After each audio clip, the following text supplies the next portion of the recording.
What is up, Viking Nation? I'm here today with two-time breast cancer survivor, Estela Southard. Thank you for coming, Miss Estela. Thank you for having me. So, Miss Southard, can you take us back to when you first noticed that something was wrong, and what were your initial thoughts? Let me take you back 20 years ago when I had an infant and I had a 4-year-old. And with my infant, trying to feed him and knowing something wasn't clearing up when I was feeding him. And I just knew something wasn't right. So I went to my doctor and, thought, oh, it's just something I need to check into. Cancer never crossed my mind. Doesn't run in my family. So, it was good. So when I went in, he said, well, I think you need to have a further check. And so I did that. I did go to my other appointments, met with the next step with the biopsies and things like that. And so I remember it was day before Thanksgiving, and I was sitting in my car. I hadn't heard anything. So I finally called my oncologist and I said, hey, I hadn't heard anything. And he said, they didn't call you and tell you. So I was sitting in my car at HEB and they told me that it was malignant. So then the plan started from there. And did this affect your day-to-day lifestyle? It did. I didn't know what was going to come next because I had 2 babies, that I was wanting to raise with my husband. And at first I cried, of course, in my car by myself. But once I got past that, I knew that this was going to be my fight. And so my kids were my reason.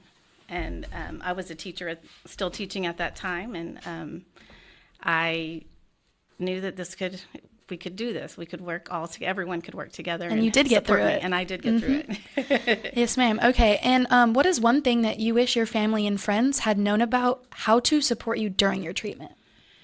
Yes. During that time, it's a little overwhelming.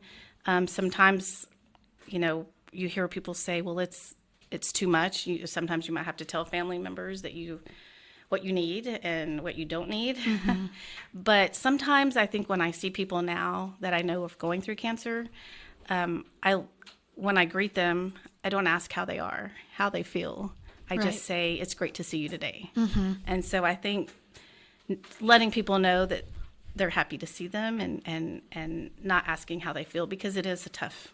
And you know firsthand, yes, how to react and what to do. Yes, because, there's a lot of questions in your mind, like what is going to happen? What's going to happen next? Yeah, right. It's uncertain.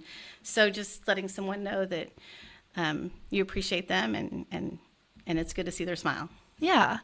And what did it feel like when your treatment was officially over? And what does the term survivor mean to you? Well, let me take you back a little bit, because my second time that I was diagnosed was right before COVID hit. It was the day before. We had just found out everything was shutting down, so I had been grocery shopping and to try to get ready for this unknown, Right, 5-year-long virus. 5-year-long situation.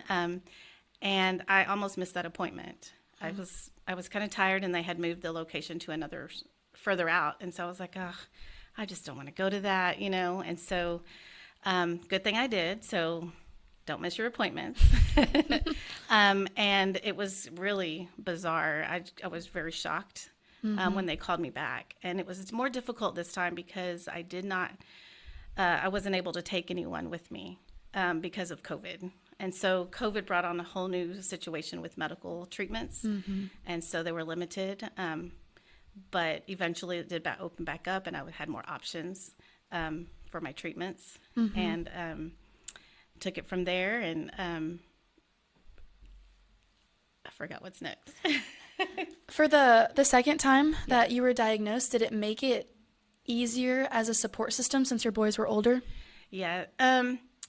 For me, my support system was great. I've always had really good support, but it was a little bit more difficult for me because, and for my family and my caregivers, because they were older. It was hard knowing that they had different feelings, they understood what this meant. Right. They're not little infants. They're not. Like, they weren't 6 months and 4 years old at that time, Mm-hmm. where we could tease about, hey, I need to go get a Marge Simpson wig.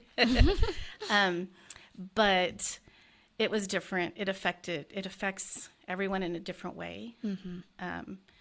And so as a survivor, I that word sometimes is hard, because I know that there are people who haven't survived, Right. who are being honored, but their legacy lives on, and their caregivers and family could